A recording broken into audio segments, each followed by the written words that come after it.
সুস্থ থাকুন প্রতিদিন। বুকে ব্যথা মানেই কি হার্ট অ্যাটাক? না জেনে কখনোই ভুল করবেন না।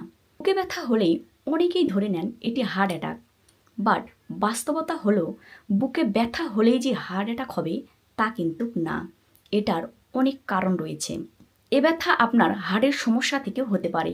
এমনকি আপনার লাংস, ত্বক, হাড়, মাংসপেশির কারণেও হতে পারে।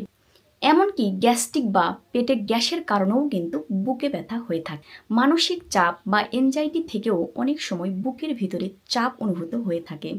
এমনকি কোনো রক্তনালী ছিঁড়ে গেলে বা বন্ধ হয়ে গেলেও কিন্তু বুকে ব্যথা হতে পারে। তবে আপনি যদি অনুভূতি করেন বুকের একপাশে চাপ চাপ বা তীব্র ব্যথা হচ্ছে এবং সে ব্যথা চোয়ালের দিকে ছড়ে পড়ছে, অতিরিক্ত ঘাম হচ্ছে, আপনার শ্বাস নিতে কষ্ট হচ্ছে, এমনকি বমি বমি ভাব হচ্ছে, তাহলে আপনি অবশ্যই সতর্ক হবেন। এটি হতে পারে হার্ট অ্যাটাকের সংকেত। যদি এমন উপসর্গ দেখা দেয় তাহলে দেরি না করে দ্রুত চিকিৎসকের শরণাপন্ন হন, কারণ হার্ট অ্যাটাকের সমস্যা হলে দ্রুত চিকিৎসা নেওয়াই আপনার জীবন বাঁচাতে পারে। ধন্যবাদ সকল।